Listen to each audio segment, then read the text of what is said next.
What's happening, financial coaches? Pete here, and I want to talk about financial coaching and why I am worried that financial coaching is the new life coaching. Or if it's not the new life coaching, why it's on track to be the new life coaching. And this is not a knock on life coaching. I don't want to make anything sound like it's a knock on anything because there are some life coaches out there, and I know some, and they're great and can add a lot of value, and financial coaching can too. But I also don't want to ignore what I see sometimes as the reality of something. And I see a lot of similarities between what happened in 2008 and 9 when we went into the Great Recession to what's going on right now. And this isn't to say that if this is happening to you, you shouldn't be a financial coach. But what I'm bringing this up for is that I think financial coaching is going to continue to be harder to monetize. There's going to be less money, more competition, and probably less reverence or respect for it as the years go on here. So let me make my case for this. So in 2008 and 9, I actually was in uh, professional financial services at that time doing investment management. And one of the things that I noticed is that when we started going through the recession, a lot of people started getting laid off.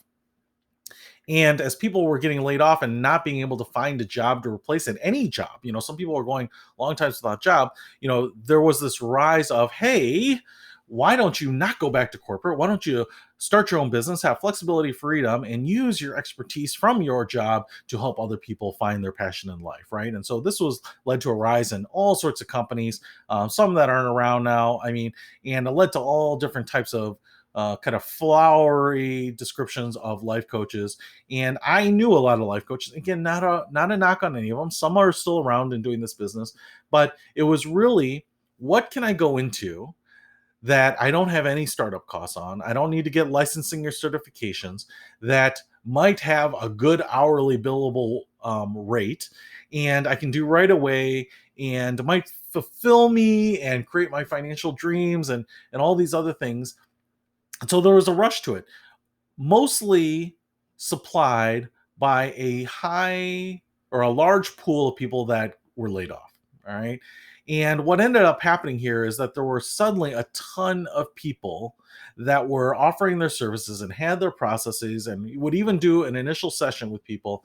And there weren't enough people that were interested in life coaching or were still employed or making enough money that they saw the value in it, or wanted to pay for it, or were willing to pay for it, or had the money to pay for it.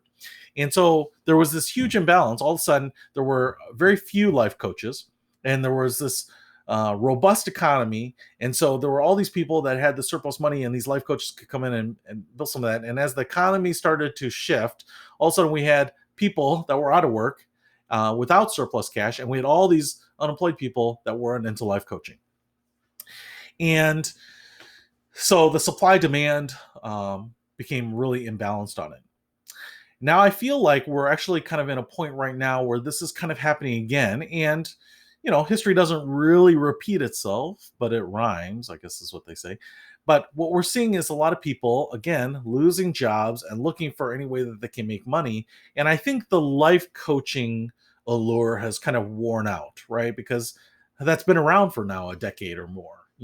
And so the new thing to me is financial coaching, because I think it says, hey, yeah, it's coaching and I can change lives. I could do all that life coaching thing, but now I can add this layer of finance on top of it.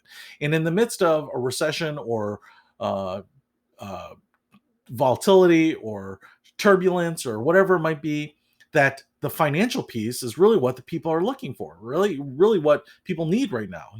And so there's going to be a lot of demand for it. And again, no licensing or certification necessary, no startup costs necessary. It sounds professional. I can get a logo cheaper than ever. I can get business card cheaper than ever. I can set up a website on Squarespace or WordPress, that looks professional, and it's only $30 a month. And I'm not disagreeing with any of this, right? It's a great way. It's a great time to be alive if you're launching any business, because you can look like a massive business for next to nothing. But what I think is going to happen here is that imbalance is going to be resurrected. We're going to see people out of work. without the ability to pay 50, 100, $150 an hour to a financial coach.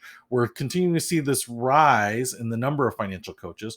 We're seeing a rise in, I think, training and supplies that say, hey, financial coaching is great. It's easy. It's financial freedom and job flexibility and work flexibility. And here are my resources. And those are selling. And I think that's kind of like the gold rush, the old 49ers, right? Selling pickaxes and jeans to the prospectors is where the money is, not necessarily prospecting for gold. And I'm not saying that you won't make money. Again, no absolutes here. But what I'm saying is I think we're kind of going through a period of time where the financial coaching supply is going up, the financial coaching demand is going down. I think that's going to put pressure on the money. I think it's going to kind of continue to suppress the prestige of financial coaching. Again, you're going to get a lot of people out there that probably shouldn't be doing it. A lot of people that are out there that aren't qualified to do it. And because it's kind of the Wild West and there's no minimum standard to meet, anyone can do it in many ways. And that's one of the big reasons that, again, over the years and recently, I'm doing less and less financial coaching, right? The money is harder to come by.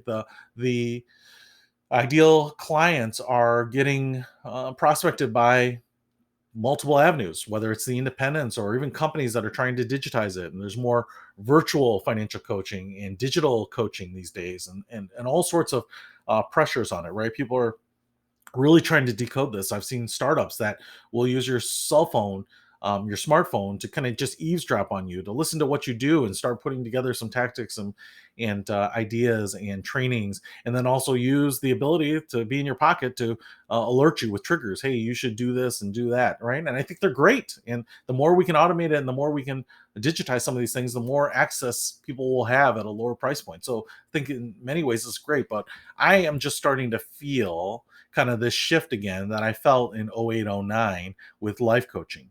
And even though I wasn't in life coaching, I just remember one particular day, I had 3 life coaches reach out to me from some networking lists and things like that. I remember getting off the phone 3 times with people. Hey, I'll give you your first session free. We should connect.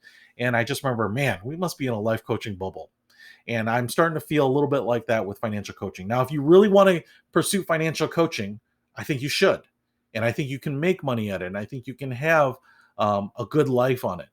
But if you think that all the forces are tailwinds for you, what I'm just saying is that realize, I think today is the easiest it's going to be. Tomorrow is going to be a little harder. And the day after that is going to be a little harder, right? There's going to be more competition and more pressure on money.